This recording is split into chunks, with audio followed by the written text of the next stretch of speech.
Buenas tardes, mis estimados estudiantes. Entonces vamos a dar inicio a nuestra clase de la semana número 13. Vamos a hablar efectivamente sobre detectores y descriptores de características.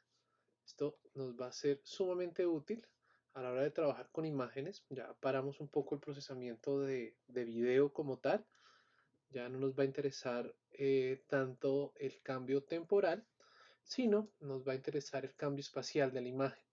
Un descriptor lo vamos a definir, pero un descriptor básicamente nos sirve para hallar características de una imagen que las podamos emparejar en otra, bien sea donde esa otra imagen sea, por ejemplo, de dos cuadros de videos diferentes, o que esa misma imagen sea de un objeto similar o igual, pero visto por otra cámara. Entonces ya nos va a interesar tanto el tema de video temporal, sino nos va a interesar más bien el concepto de característica en general.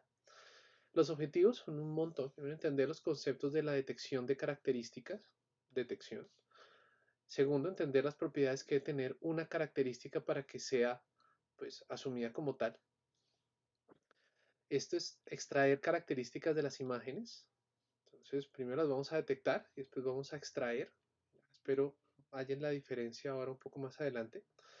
Describir características de las imágenes, o sea, las detectamos, las extraemos y vamos a utilizarlas para describir las imágenes a partir de esas características. Y por último, pues conocer y aplicar los métodos clásicos de detección y extracción de características, más que todo que tenemos disponibles pues hoy en día en nuestras librerías, en las librerías de uso común. Empecemos por la definición de la característica, por lo menos en el argot de imágenes. Los que están viendo de pronto el curso de inteligencia artificial tienen otro significado de característica. El de imágenes se resume, cuando yo hablo de feature o de característica en una imagen, se resume a lo que vamos a ver hoy, que es puede verse como un subconjunto de la definición de característica general que había o que hay en Machine Learning, en inteligencia artificial. Entonces, para una imagen, una característica es una parte de la imagen que va a contener bordes, esquinas o elementos que puedan ser considerados a singulares, ¿no? Por ejemplo, círculos, elipses, líneas, grumos, etcétera.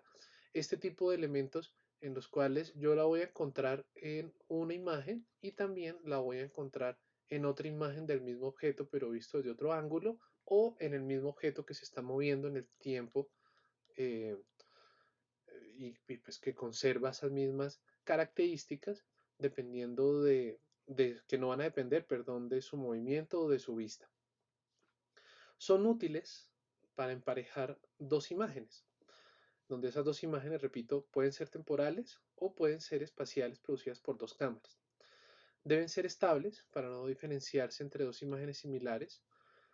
Son útiles para reconocer los objetos a partir de esas características. Pueden ser útiles, por ejemplo, para hacer reconocimiento de rostros o pueden ser útiles, para que nosotros vamos a utilizar más adelante, para dos temas importantes en procesamiento de imágenes. Nos sirven para hallar profundidad. El primero es estéreo. Bueno, en español es estéreo. O Structure from Motion, aquí los escribí en inglés. Structure for Motion es una técnica que vamos a ver un poco más adelante, en la cual a partir de una vista de un objeto desde diferentes ángulos, yo puedo determinar cuáles son las posiciones de las cámaras. ¿Sí? Conociendo pues que el objeto no cambió, yo puedo conocer la posición de las cámaras. Eso también me permite hacer un tipo como de estéreo al revés y poder reconstruir el objeto en 3D o darle estructura a partir del movimiento de la cámara. Entonces es muy parecido al estéreo, solo que no tengo involucrado dos cámaras que están viendo al objeto, sino tengo involucrado el mismo objeto visto desde dos instantes diferentes con dos posiciones diferentes de cámara.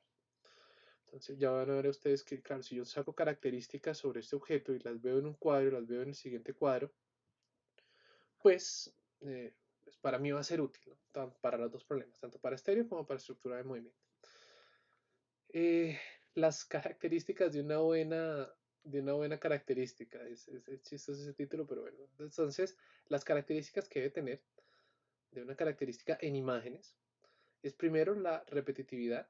O sea, se debe detectar en las mismas representaciones gráficas de un objeto sin importar su iluminación y su punto de vista en la imagen. Vamos a ver que esto no siempre se puede, sobre todo en superficies especulares en las cuales pues, la luz no se refleja de manera lambertiana, perfecta, sino pues se refleja solamente en una dirección.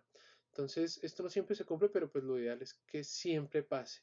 Y aún, eso es algo que no va a pasar, pero aún teniendo superficies no lambertianas, una buena característica pues no debería permitir esto, ¿no? Por ejemplo, si yo tuviera una característica perfecta y estoy viendo un espejo, pues esa característica no debería depender, debería ser una característica del espejo como tal, no de lo que el espejo refleja. Yo sé, suena un poco raro y eso no va a pasar en la práctica, pero pues nada, es el concepto ideal de una característica.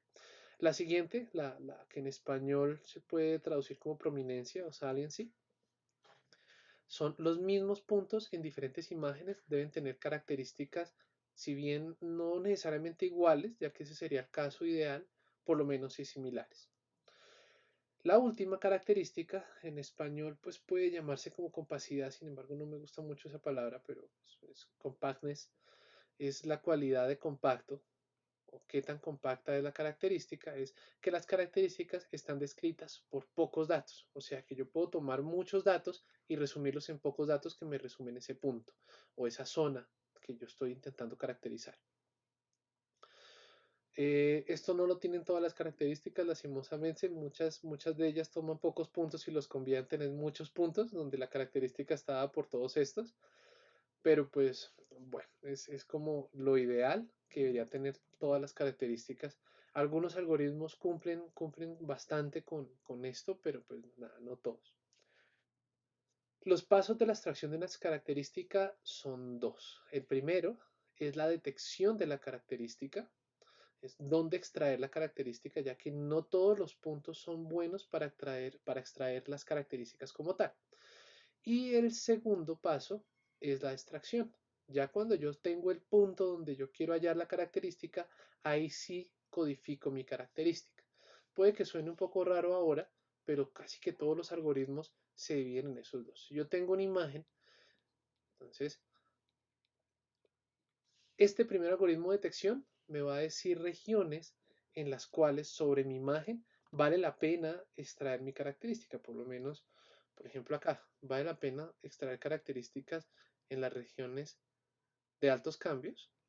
Es como algo intuitivo que puede llegar a tener mucha relación. En regiones de altos cambios vale la pena sacar esas características. Ahora yo voy a tomar mi algoritmo de extracción de características y, por ejemplo, acá solamente extraer características en recuadros de tanto por tanto, de tal manera que si ya tenemos las características de esos recuadros, yo puedo tomar otra foto pues, de ese mismo objeto, solo que pues en otra pose o en otro tiempo, y poder decir, ah, yo puedo encontrar características en esa nueva imagen. Digamos que aquí encuentro, no sé, digamos como ahí está. Entonces tenemos un perrito, este sería esto. Entonces yo podría encontrar características en esa misma imagen, encontrar características en otra imagen. Por ejemplo, tenemos estos puntos, más los puntos también similares, pero en otra imagen, digamos estos, y empezar a hacer un emparejamiento, ¿no? Decir, ahora yo saco las características sobre estas, pero los más probables que sean que estos puntos sean estos y no estos sobre las nuevas, sobre la nueva información de la imagen. O sea, una buena característica me permitiría hacer esto. Y si ustedes ven, yo necesito hacer dos pasos. Primero, detectar en dónde las quiero buscar. Y segundo, ya, cuando tengo donde las quiero buscar, extraer la característica como tal. Van a ver que en muchos algoritmos el paso de detección es uno, que lo vamos a ver en detalle. Algunos los cambian, pero el paso de extracción sí depende como tal del algoritmo. Entonces, continuemos. La idea que tenemos nosotros para la detección es encontrar, por ejemplo, las esquinas. Las esquinas son buenos puntos para encontrar características, ya que tienden a cumplir todas las cualidades anteriores. Son repetibles, tienen una prominencia y tienen una compacidad, ya que pues yo puedo decir como esta característica la voy a poder eh, formular en términos de por lo menos qué tan esquina es, qué tan borde es. Nosotros ya vemos que eso tiene alguna relación con la derivada de la imagen, así que pues puedo llegar a tener cierto nivel de, como decía acá atrás, cierta cualidad de compactación, ¿no? Lo mismo con la prominencia. Una esquina es un punto que sobresale sobre toda la imagen y una esquina es un punto que también se va a mantener o se suele mantener dependiendo o independiente de la vista que tenga el objeto. Entonces aquí tenemos dos objetos, un origami mío, un cubito también que utilizo un robot que tengo, y vamos a ver entonces como dos vistas en el tiempo. Yo tomé dos vistas, primero le tomé una foto, después le tomé otra foto y queremos hallar entonces nosotros las esquinas sobre esta imagen, aquí está, las esquinas sobre este objeto o los puntos que sobresalgan. Aquí tengo un pequeño rayón sobre mi mesa, aquí tenemos estas esquinitas del objeto que sobresalen un montón con respecto al resto, por ejemplo la cara del esto, aquí por ejemplo estas esquinas también sobresalen muchísimo. Entonces, vean ustedes cómo independientemente de la vista, porque las dos vistas son vistas diferentes del mismo objeto, las esquinas o esos bordes en ambas direcciones sí se van a mantener. Por ejemplo, este borde en esta dirección, primero estaba en esta dirección y en esta, aquí se encuentran en dos direcciones diferentes, en esta y en esta. Roto un poco con respecto a la vista original, ¿no? Pero aún así se conserva. Entonces vamos a volver esas esquinas, un operador matemático para poder trabajar. Hay varias características pues clásicas y que eran consideradas del estado del arte no hasta hace mucho, lastimosamente no hay muchas pues publicaciones nuevas en cuanto a características después del 2004, o no que yo haya encontrado. Y vamos a ver también que en cuanto a detectores, pues desde el 88 prácticamente se trabaja con el mismo, solo que con mejoras, ¿no? Entonces, sí, aquí está. Vean ustedes cómo Harris ofrece para la característica en general, que es la suma de detección y extracción. Entonces, ofrece una manera de detectarlas, pero no ofrece una forma de extraerlas. O sea, lo que vamos a ver hoy nosotros aquí es Harris y vamos a dejar ya como actividad las demás. Entonces, aquí vemos un montón. Esta de acá es como la que más se usa, hasta no hace mucho es un algoritmo patentado, lo cual no daba otra más que utilizar era ORB, que también les voy a mostrar un ejemplo con ORB. Tengo otros de otras técnicas de todas estas, eh, sin embargo, pues como los dos importantes es primero SIF, porque pues revolucionó la búsqueda de características, el Feature Extractor and Description, o sea, la detección y la extracción de la característica, al dar un algoritmo sumamente robusto con un pocotón de características, perdón la redundancia en la palabra, que lo hacían ideal para la extracción de features, de características en imágenes. Entonces, bueno, pues vamos a ver Harris y vamos a ver en la implementación cómo funciona ese SIFT y qué características tiene, qué detalles del algoritmo lo hacen tan útil. Y ORB, pues porque durante mucho tiempo también fue la alternativa gratuita de código libre, abierta e implementada muy bien y con muchísima optimización dependiendo para varias plataformas. Entonces también les voy a comentar OR, pero ya más en nuestra práctica. Bueno, entonces empecemos con el detector de esquinas de Harris. Como les mostraba, es una publicación pues ya bastante, tiene su tiempito, del 1988, nombrada pues en honor a la persona que la formuló, por lo menos al primer autor de ese Harris. La idea con él es trabajar por ventanas. Entonces, con Harris uno da el tamaño de la ventana en la cual quiere encontrar si ahí tengo una buena esquina. ¿Sí? O que no estamos mirando bordes, estamos mirando esquinas, o sea, puntos que tengan gradientes altos en ambas dimensiones. Entonces, al correr la ventana en todas las direcciones, se puede obtener un cambio grande en las esquinas y uno pequeño en otras zonas. Entonces, lo que dice la idea es, pongamos una ventana y empecemos a cambiar esa ventana, donde si me encuentro ahí, por ejemplo, pues no va a tener cambios grandes. O sea, en regiones planas no va a haber un cambio considerable en ninguna dirección. Por ejemplo, ahí, yo si llego y implemento algún tipo de algoritmo, todavía no estamos diciendo mal cuál, pero implemento algún tipo de algoritmo sobre una ventana y la desplazo sobre esta zona. Entonces, ahí en bordes no hay cambio en la dirección del borde. O sea, si el borde se encuentra en esta dirección, ¿sí? Entonces en esta dirección no voy a tener un cambio grande, pero sí voy a tener un cambio en mi ventana en esta dirección, ¿no? Porque fue prácticamente lo que estaba haciendo. En cambio, en las esquinas, si yo tomo mi ventana y la muevo ahí, sobre ese punto, sí va a haber un cambio en todas las direcciones, ¿no? Sí va a haber un cambio pues en las dos direcciones de interés, en X y Y. Claro, pues porque si yo estaba, por ejemplo, en esta zona o en esta zona, yo voy a tener ya cambios varios sobre mi ventana si me encuentro en la esquina en todos los ejes, ¿no?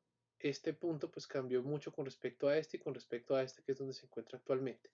En cambio aquí no voy a tener eso, solamente voy a tener cambios en una dirección, pero en la otra dirección no voy a saber nada de pues hacia dónde se movió.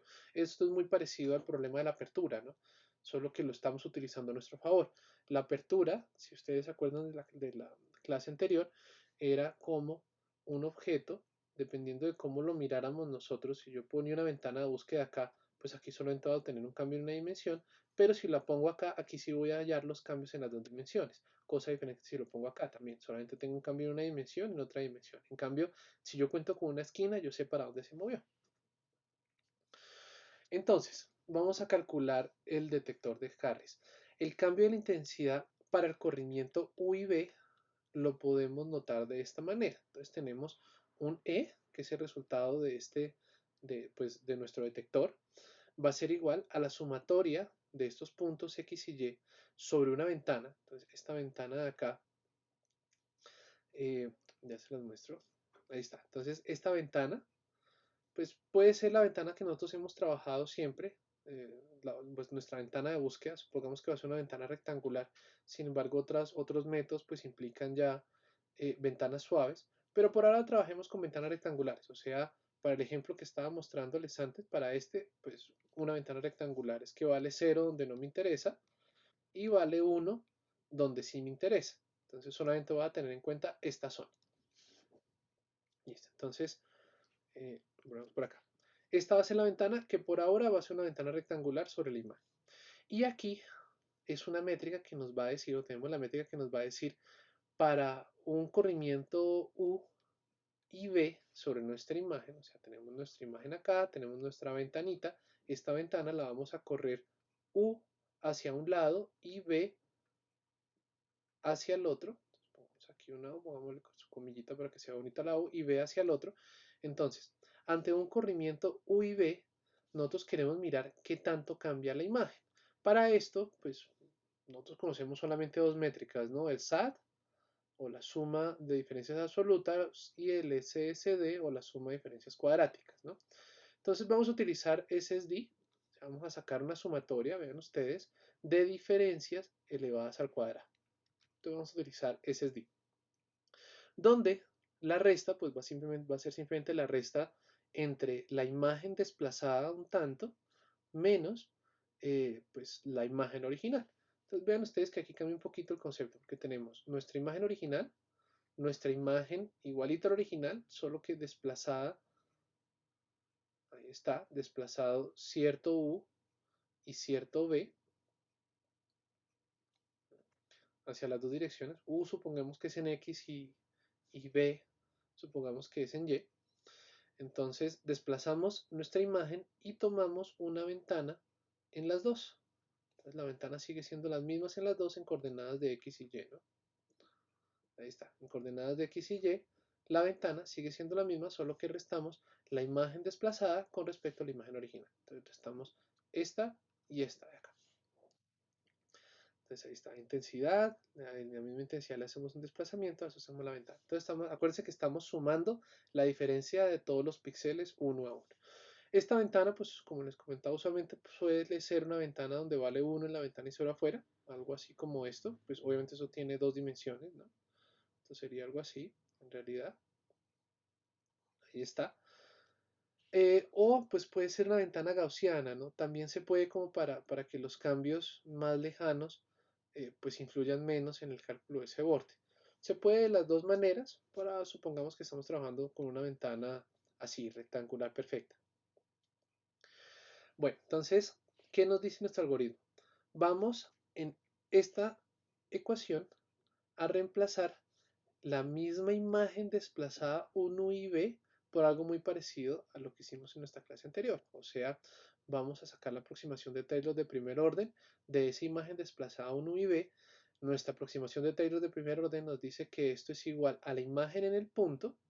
O sea, si tenemos un punto acá y lo desplazamos, tenemos un nuevo punto, va a ser igual a la imagen en el punto, o sea, en esta, tenemos ahí, más v veces la derivada de la imagen, aquí estamos desplazando este ix como dy de x, ¿sí? O sea, sacando la misma notación de la clase anterior.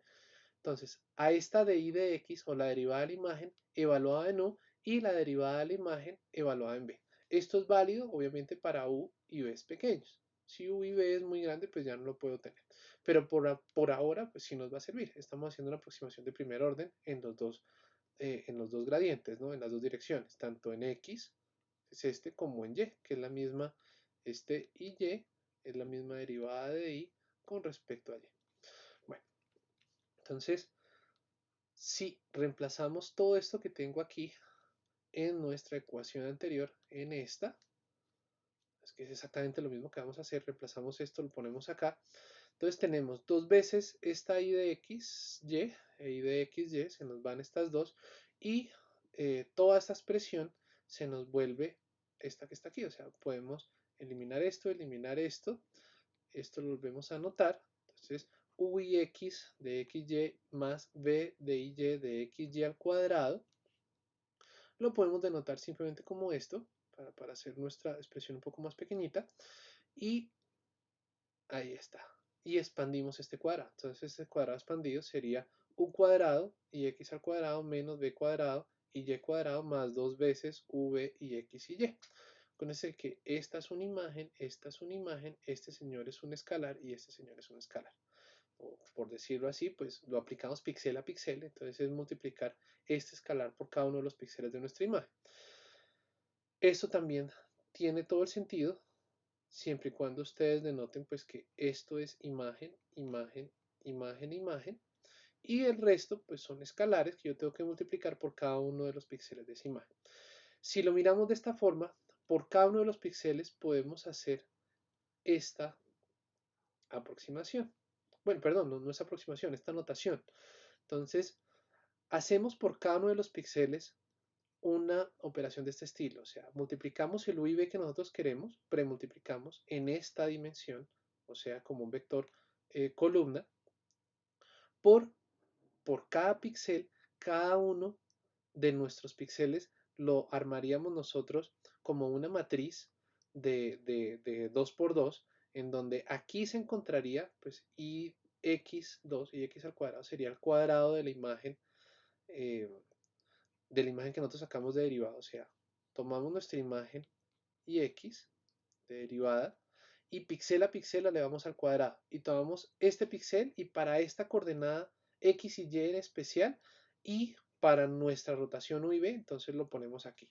Lo mismo con la siguiente, tomamos una imagen y x y y, tomamos este píxel y lo ponemos acá. Tomamos otra imagen que sería y xy, bueno, es la misma, y xy es igual a yx, así que no hay problema.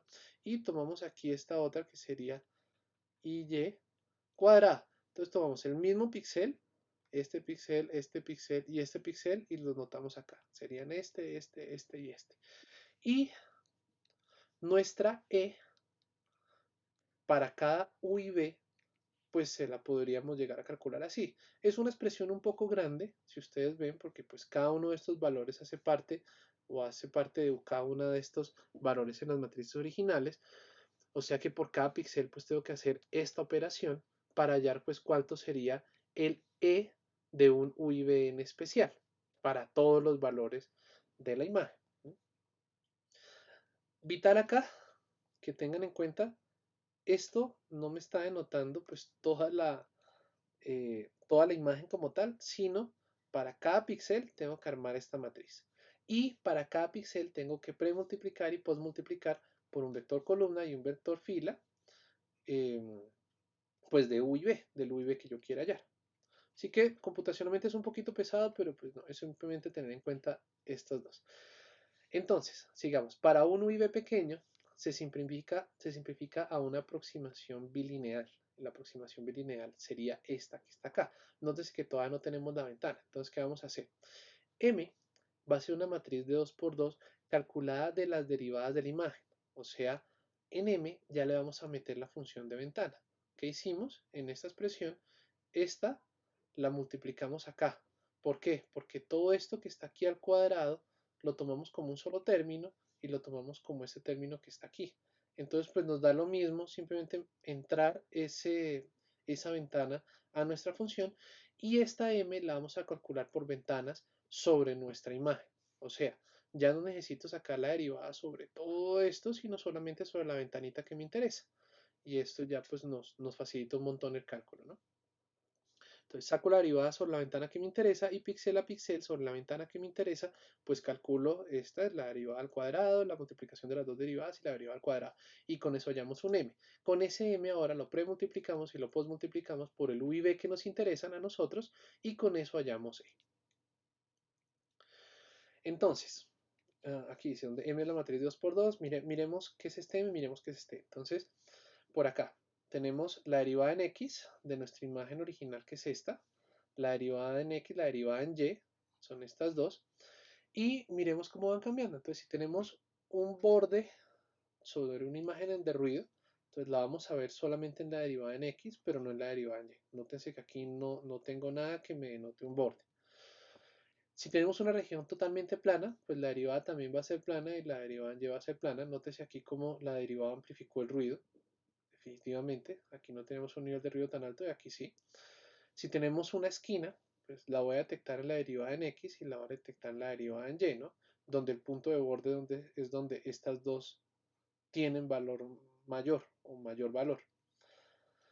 Bueno, entonces el cálculo dice, el cambio de intensidad de la ventana es igual al análisis de los valores propios. ¿Cómo es esto? Tenemos ya nuestra expresión donde m lo hallamos píxel a píxel para cada valor de xy a partir de un cálculo, pues primero, sobre una ventana de los valores de nuestras derivadas. Con m, píxel a píxel, podemos calcular de esta matriz los valores propios. Vamos a calcular los valores propios de m. Los valores propios de m en nuestra notación, calculándolo a partir del gradiente de x y el gradiente de y de nuestra imagen, entonces nos va a dar, pues físicamente, en nuestra imagen nos va a dar la dirección del cambio más rápido, ¿no?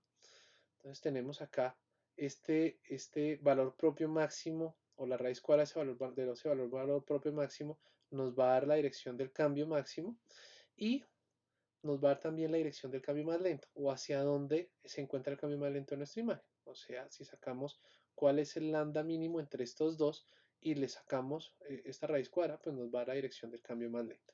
Esta es la interpretación geométrica de qué nos está dando esa E de V. Ahora, entonces, miremos acá. Si nosotros graficamos esta E de V,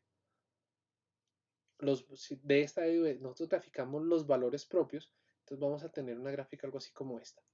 Si tenemos que lambda 1 y lambda 2, donde lambda 1 y lambda 2 son los valores propios de E, son pequeños en ambos valores, o sea, tenemos un valor pequeño de lambda 1. No me gusta dar mucho ese tipo de calificativos de qué es pequeño y qué es grande, pero pues para ciertas imágenes podemos encontrar algunas cotas, ¿no? Si lo tenemos por debajo de cierto valor, pues vamos a denominar que ese punto al que nosotros le estamos sacando esa función e, pues va a ser considerada una región plana o una región que no tiene bordes. Si yo tengo un lambda 1 más grande que un lambda 2 o un lambda 2 más grande que el lambda 1, eso significa que yo tengo una región que va a ser dominantemente en una dirección y no en las dos, o que una dirección va a ser mucho más dominante que otra, o al revés, ¿no?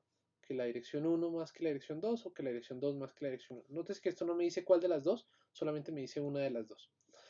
Entonces, aquí estamos en un borde y aquí estamos en un borde. Si las dos tienen más o menos las mismas características y son grandes, entonces, si tienen las mismas características, nos encontramos por acá. O pueden ser consideradas regiones planas o pueden ser consideradas regiones esquinas, donde la magnitud nos va a decir qué tan esquina es. Si nos encontramos por acá, pues nada, estamos en una esquina perfecta, o sea, estamos acá. Si nos encontramos por acá, estamos en una esquina que de pronto no es tan prominente en las dos direcciones, pero por lo menos sí va a ser esquina.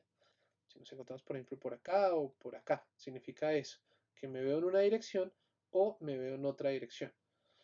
Ángulos bien cerrados se van a encontrar por acá, ángulos un poco más, perdón, eh, de 90 grados, rectos, se van a encontrar por acá, por aquí se van a encontrar ángulos de pronto un poco más cerrados, un poco más abiertos. Entonces, pero todavía no los vamos a calcular así porque el problema de eso es que no me dice muy bien las características de esa esquina. Simplemente me está diciendo como eso es borde, es esquina o es región plana. Así que vamos a añadir un poco más de cálculo. El cálculo es el siguiente. La medida de qué tan esquina es, o la que se denomina en español como la respuesta de esquina, esta esquinidad es del inglés, eh, usualmente lo llama sharpness, o, bueno, o el filo, también lo conocen, pero en español la respuesta de esquina es R va a ser igual al determinante de M, o sea, la multiplicación de sus dos valores propios, si se acuerdan ustedes, menos K veces, donde esta K es un valor netamente empírico que en la publicación pues probaron con muchos Ks para imágenes que se encontraran desde 0 a 255 en 8 bits en un canal o de 0 a 255 pero en 3 canales. Entonces, pues llegaron a algunos valores buenos para determinar pues en dónde me hallo o qué valores buenos de R me sirven para determinar si tengo una esquina en ese píxel. Acuérdense que todo esto lo estamos trabajando por píxel, así que es un poquito pesado computacionalmente ya que tenemos que hallar un montón de cosas, ¿no? Tenemos que hallar esta M, tenemos después de esta M y distintas rotaciones hallar E, después de ese E nosotros podemos hallar esto, hallamos este eigenvalores, perdón, para esta E para distintas M's de píxeles y a esa M ahora le vamos a calcular un R. Lo chévere de este R es que ya no tenemos dos valores, no tenemos eigenvalor 1 y eigenvalor 2, sino solamente uno solo. Tenemos solamente R para determinarlo. Donde este R, entonces, repito, está dado por el determinante M menos K veces, donde ese K es un valor netamente empírico, o sea, depende de nuestro problema, la traza de M. La traza de M no es más que la suma de los dos eigenvalores al cuadrado. Entonces ya con este nosotros podemos hallar lo siguiente. R solamente va a depender de los valores propios de M. Si R es grande, entonces R va a ser grande y mayor que 0 para esquinas, donde sé que tan grande está dado pues, por nuestro coeficiente K, pero pues por lo menos lo podemos estimar y sabemos que para ciertas imágenes pues está dado por algún valor. R es negativo y de magnitud grande para bordes, o sea, nos encontramos con R's acá y acá negativos y grandes, y R es pequeño para regiones planas, donde lo que nos interesa hallar ahora es aquí está, estos planos, ¿no? ¿Qué tan grande mayor a R para determinarlo borde? Pues me va a decir qué tan esquina es, pero por lo menos nosotros ya podemos definir un umbral, ¿no? Si nos encontramos con R pequeños, ahí está, nos vamos a encontrar por acá, si nosotros definimos una línea, si R es negativo, o sea, pasa el umbral en el cual lo considero de positivo a negativo, o sea, pasa estos umbrales, este ya es para nosotros muy fácil de definir. Yo quiero definir que R sea positivo para que sea esquina o región plana. Y qué tan positivo me va a decir qué tan esquina es. Por lo tanto, yo puedo decir, si el R que yo quiero aceptar es mayor, por decir un número a 0.5, voy a aceptar tantas esquinas. Pero si yo quiero ser muy explícito con las esquinas y solamente tomar los puntos que en verdad sean esquinas y tenga yo alta confiabilidad que son esquinas, puedo poner un valor más grande, R igual a 0.7, por ejemplo. Entonces, dependiendo de cómo varíe yo R, voy a tener más esquinas en mis imágenes o menos esquinas en mis imágenes. Pero por lo menos ya lo podemos resumir a un solo parámetro. Entonces, un ejemplo de esto es el siguiente. Aquí vemos una distribución de X y Y, sus derivadas y cómo pueden ser caracterizadas, pues por R. Entonces aquí ponemos, por ejemplo, para R igual en una esquina, tenemos que los valores de R que nos dan están como alrededor de 28, tanto. Para regiones planas, para este nivel de ruido, entonces los R's que nos dan están en 0.25 y vean todos los centraditos. Y aquí el R sobre toda esta imagen nos da de 0.33. Entonces aquí nos dio, vean que casi que nos está dando negativos para muchos puntos, por ejemplo todos estos. Entonces noten ustedes cómo podemos ir caracterizando. Acuérdense que este gráfico que tenemos acá es, tomamos para diferentes puntos, muchos puntos aquí aleatorios, nuestro valor de R y los estamos graficando. Entonces aquí en esta imagen de esta distribución, yo ya sé que tengo un gran borde horizontal, un gran borde vertical, pero tengo puntos buenos en los cuales me va a interesar a mí poner la esquina, ¿no? Aquí eso significa que tengo muchos bordes horizontales.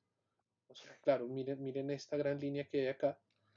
Y pues en regiones planas tengo R's que van a estar centrados y van a ser pequeños, ¿no? Entonces, ahora lo que sigue es hallar la zona que se encuentra aquí. Todos estos puntos de acá son R's grandes para los cuales, pues nada, yo tengo una esquina en esta imagen. Ahora me toca encontrar dónde, a qué ventana le corresponde esto. Pues muy probablemente van a ser ventanas sentadas en este punto y ahí van a haber R's grandes. Antes de eso, antes de avanzar, si yo tengo una ventana centrada acá, aquí yo voy a tener un R en alguna de las dos dimensiones, ¿no? Por ejemplo esta, no sé cuál sea X y cuál sea Y, cualquiera de las dos. Pero un R centrado acá va a dar un borde, me va a dar en esta región, que se encuentra como por aquí, ¿no? Aquí nótense cómo estas ventanas pues me daban bordes en esta dirección, y aquí nótense cómo, sin importar dónde la ponga, pues voy a tener R's muy centraditos en un punto, pues porque como que todos tienen la misma característica de no tener esquina. Eso es lo que quiere decir este gráfico que está acá. Entonces, miremos el algoritmo detector de Harris. El algoritmo es básicamente lo siguiente. Primero, busquemos los puntos con un alto R, donde R sea mayor a cierto umbral. Esto depende netamente de la imagen, pues me toca encontrarlo. Y después busquemos los máximos locales de esos R. O sea, si nosotros tenemos una imagen, por ejemplo esta, donde noten ustedes cómo aquí tiene distinta iluminación. Esta foto fue tomada con flash, esta foto fue tomada sin flash. Entonces, pues nada, aquí como tenemos flash, entonces vamos a ver ciertas regiones, pues nada, ciertas regiones que van a brillar un poco, por ejemplo esto. Por ejemplo, estas zonas de por aquí, estas zonas de por acá, estas zonas de por acá, pero en general más o menos se va a mantener los mismos cambios, ¿no? Aquí tengo un cambio, por ejemplo, en esta zona de blanco a negro y definitivamente aquí tengo una esquina y esta esquina también se ve en esta imagen, solo que pues el cambio es un poco menor, pero también es un cambio, ¿no? Es una esquina que puede ser considerada cambio de blanco a negro. Entonces, si nosotros le sacamos esta R a todos los puntos, entonces yo calculo un punto acá, calculo un punto acá, le saco ahora a ese punto cuál es el valor de R. Acuérdense de todo cómo era el cálculo. Primero hallaba M, después de esa M le sacaba los valores propios, después con los valores propios los multiplicaba, los sumaba al cuadrado, le restaba esa cabeza. Bueno, así hago eso para todos los puntos. Entonces voy a poder llegar a un mapa como está acá. Rojo significa para estos valores altos. Nótese cómo aquí está, por ejemplo, miren este valor alto acá, cómo se conserva. Rojo significa valores altos y azul significa valores bajos, ¿no? Por ejemplo, esta es una gran región plana, pues efectivamente se ve como lo que es, ¿no? Una gran región plana en esta imagen. Bueno, ¿qué tan grueso se ve esta imagen? Va a depender pues, del tamaño de la ventana, ¿no? Donde si utilizo ventanas pequeñas, pues voy a tener una alta resolución, pero voy a ser muy susceptible al ruido. Y si utilizo ventanas grandes, pues ya va a tener una menor resolución y se va a ver como la imagen acá, ¿no? Como mucho más gruesa. Mientras más grande sea la ventana, pues más se me van a engrosar estas aproximaciones. Entonces ya lo que falta ahora es, muchas veces se filtra esta imagen como para eliminar un poco más el ruido, ¿sí? Como bordes que se van a ver de esta manera como para verlos algo así como esto. Y después sobre esta imagen ya filtrada voy a hallar dónde están los máximos. Entonces aquí hallo sobre la imagen filtrada, hallo dónde se encuentran los máximos y esos máximos, aquí no adivinan qué denotan, esos máximos denotan cuáles son los puntos donde tengo mayores bordes en mi imagen. Vean cómo, por ejemplo, acá estos se conservaron. Por ejemplo, miren todos estos puntos de acá donde tengo los mayores bordes en el grafiquito de mi vaca, pues también se conservaron, ¿no? Muchos se conservaron. Este de aquí está, este par de aquí, este par de acá también se conservó, por lo menos uno de los dos. Por ejemplo, aquí están los cachitos, esos también se conservaron, por lo menos las esquinas. Este definitivamente es este y este es este. Bueno, entonces tenemos dos vistas diferentes donde muchos miren, por ejemplo, aquí la campanita de la vaca. La punta de la campana de la vaca sigue siendo la misma, a pesar de que hubo un cambio grande geométrico, ¿no? Esto es un objeto 3D, esta vaquita. Pero aún así, los bordes de esa campana se conservan. Otros no. Los bordes que generó el flash. Aquí ya no están, pues porque no había flash. Bueno, las propiedades del detector de Harris. Primero es la invarianza rotacional, lo cual lo pudimos ver de nuestra imagen de la vaca, ¿no? A pesar de que esta zona de aquí rotó más o menos como unos casi 90 grados, rotó un montón, pues se sigue manteniendo los bordes de Harris. Sí, la elipse va a rotar, pero su forma, o sea, los valores propios y la relación entre los valores propios se va a conservar prácticamente idéntica, ¿no? Estas sí van a permanecer alteradas, o sea, la respuesta a esquinas R va a ser invariante a rotación. La invariancia a cambios de intensidad, entonces ya que solamente estamos utilizando derivadas, la diferencia o la invariancia a cambios agregados de intensidad, o sea, si tomo la iluminación de la imagen y le sumo luz, como lo que pasó acá en nuestra imagen de la vaquita, le agregué la luz del flash, pues sigue manteniéndose igual, ¿no? La derivada sigue siendo la misma. Donde sí no cambia, donde sí puedo tener diferencias, es cuando tengo una escala de intensidad en vez de sumada, multiplicada, adicionada. Entonces ahí sí ya no voy a ser tan variante, ahí sí ya me va a afectar un poco más. Esto se puede ver básicamente por un cambio del umbral, ¿no? O sea, si yo tengo la imagen y tengo la misma imagen pero escalizada, aquí no tenemos la misma imagen pero sumada a un threshold, ¿sí? Donde simplemente pues al threshold también le sumo la misma escala y pues ya tengo lo mismo, sino le agregué a la imagen, la multipliqué por un valor. Entonces tengo la misma imagen pero adicionado un valor. Noten que si quiero utilizar el mismo threshold voy a tener más cambios acá. Entonces eso también se puede ver en la imagen de la vaquita, ¿no? Entonces muy probablemente aquí tenga uno que otros más cambios que hayan sido adicionados o que se hayan podido ver como multiplicaciones acá, como multiplicaciones y no adiciones. Entonces estos cambios con el mismo umbral pues me van a generar más bordes, ¿no?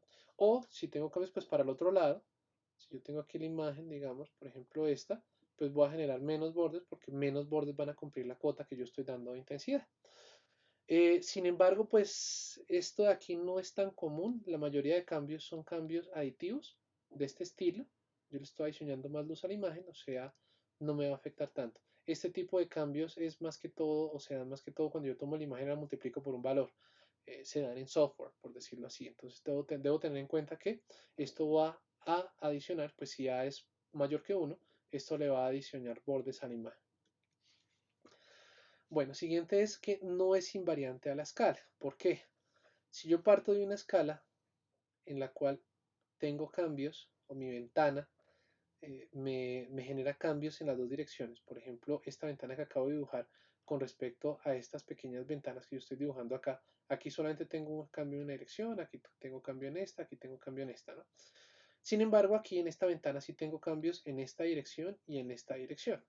Entonces, si yo trabajo sobre esta escala, voy a tener un alto R, pero si trabajo sobre todo, por ejemplo, con una escala más pequeñita, por ejemplo esta, pues aquí voy a tener un R mucho más bajo. Así que sobre esta escala puede que sí sea considerado un borde, pero sobre esta otra ya no, a pesar de pues que no alcanzan a hacer los cambios suficientes para ser considerados como en esta, cambio grande en esta dirección y cambio grande en esta, ¿no? Entonces, el problema que tiene este Harris es que definitivamente sí es variante a la escala de la imagen, por lo que ya acabamos de ver. Los bordes, por ejemplo aquí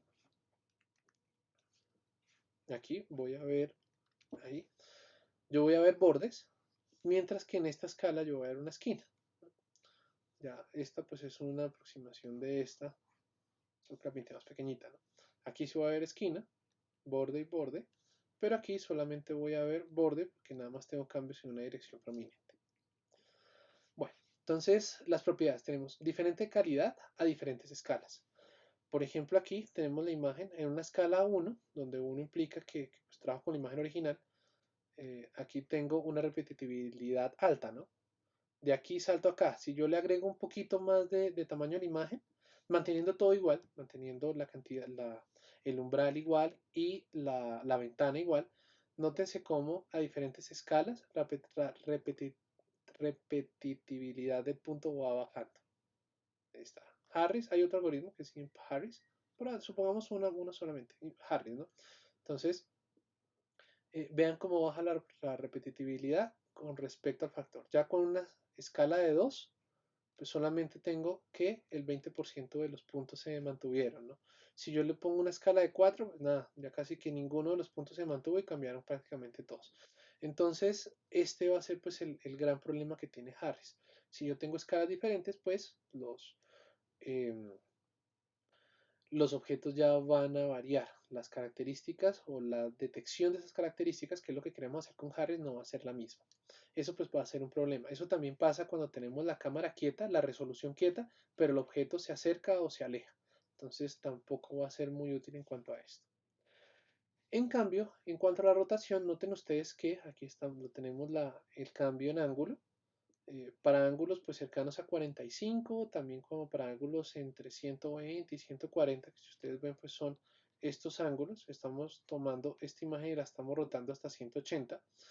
Esto es 0, aquí, pues obviamente en 0 tengo una repetitividad de 1, perdón, acá de 1, pues porque son los mismos puntos, y lo estoy variando hasta 180, ¿no? Donde 180 es un cambio total sobre la imagen. Entonces igual no varío mucho, ¿no? Sigo teniendo más o menos como que esta línea es plana, sin importar pues si roté la imagen 180 grados.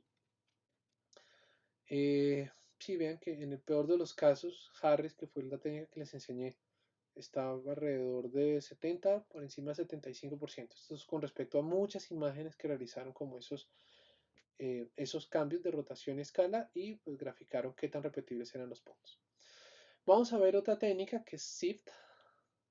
No vamos a entrar en detalle cómo funciona, es un poquito complicada, pero sí la vamos a ver en código. Se basa en que un buen descriptor debe ser invariante y por lo tanto robusto a todo tipo de transformaciones. El que nosotros hemos hecho, Harris, tiene un muy buen detector, pero su descriptor no tiene descriptor, o sea, no hay nada que me diga que hacia dónde se orienta ese gradiente, nada, simplemente podríamos llegar a utilizar R, pero pues digamos que esa sería como la mejor descripción que podemos tener del punto. Pero hay mejores características que no solamente me detectan, sino también me describen mi punto como tal. Entonces, ese es un ejemplo del uso normal de SIF. Tenemos una imagen y queremos hallar esta imagen en esta otra. Entonces, una forma de hacerlo es como les expliqué al principio de la presentación de flujo óptico, donde tomo muchas versiones escalizadas de esta imagen origen y las empiezo a ventanear en imagen de destino hasta que encuentre que la resta pues corresponde. Pero con características es mucho más rápido porque yo ya tomo las características de esta imagen y miro cuáles de esas características corresponden a las mismas características de la imagen original. Si mi objeto pues, es un objeto plano como este, pues va a funcionar súper bien porque pues aquí tengo un cambio en escala, definitivamente, y tengo un cambio en rotación. Si yo encuentro un muy buen descriptor que es invariante a las dos, pues yo ya puedo encontrar este objeto en este otro. Simplemente tengo que encontrar como cuál es ese match, ese emparejamiento de puntos del objeto A en el objeto B. Bueno, entonces lo chévere de SIFT es que es invariante a la iluminación. Va a trabajar igual, por ejemplo, en esta par de imágenes. Es invariante a la escala. Entonces aquí tenemos el objeto lejos y el objeto cerca. Voy a encontrar, por ejemplo, que este punto no cambió y es este mismo. Es invariante a la rotación. Por ejemplo, este punto de acá o esta zona va a ser esta misma. Es invariante a transformaciones afines y a transformaciones de perspectiva, ¿no? Entonces aquí ya tenemos una transformación total de perspectiva de este rectángulo a este paralelepípedo. Bueno, ni siquiera. Este ya es un polígono como tal. Ni siquiera es un paralelogramo. Esta probablemente no está paralela con esta. Bueno, entonces invariancia de iluminación, básicamente lo que hace él, o la idea general, es normalizar para eliminar también ese ruido de sensor y tener una métrica basada en diferencias, o sea, basada en gradientes. La invariancia a escala las hace a partir de diferentes pirámides, o sea, decima el ancho y el largo de la imagen por 2, toma el promedio de 4 píxeles por cada píxel y repetir hasta que la imagen sea muy, muy pequeña. Esto hace el algoritmo lento, pero lo hace invariante a todo tipo de escalas, ¿no? O sea, el descriptor que yo voy a utilizar para mi punto va a tener descripciones de diferentes escalas. Después, pues uno filtra las respuestas en promedio en cada iteración, pero pues muchas veces uno simplemente toma todas las descriptores de todas las escalas para poder comparar. Lo siguiente es la invariancia a rotación. Lo que hacen es rotar las características para que todas apunten en un mismo sentido, o sea, sin importar si el borde, por ejemplo, de esta esquina se encontraba en esa dirección y en esta dirección, pues yo normalizo y tomo un borde general en esta. Ahora se encuentra en esta dirección y en esta dirección, pero mi borde normalizado se encuentra en esta. O sea que todo lo hago con respecto a, pues, cuál es la orientación general de ese borde. Lo mismo acá, todo lo hago con respecto a la orientación general de ese borde. Eso ya lo hace invariante a la rotación, ¿sí? Porque yo lo estoy dando es con respecto a, pues, el borde de mayor intensidad. Por ejemplo, acá tengo una por ejemplo, en este punto tenía una orientación prominente en este, una orientación prominente en este, pero las que yo trabajo son estas. Y en esta orientación, si estos dos bordes se parecen mucho, esa es la característica por lo menos general o el detalle general de cómo trabajaría este algoritmo. Para más información de SIFT, pues aquí les dejo un par de artículos, ya si quieren entrar más en detalle, pues no hace parte de este curso, ahorita me interesa que ustedes sepan utilizarlos. Y pues la referencia de esta presentación es basada en la presentación del profesor Gary Bradsky, que es uno de los escritores de OpenCV como tal y el creador del libro de OpenCV que se utiliza como referencia. Entonces, ya con eso terminamos nuestra parte teórica de la clase y vamos a pues, echar un poquito de código. Entonces los espero ahora en clase. Muchísimas gracias.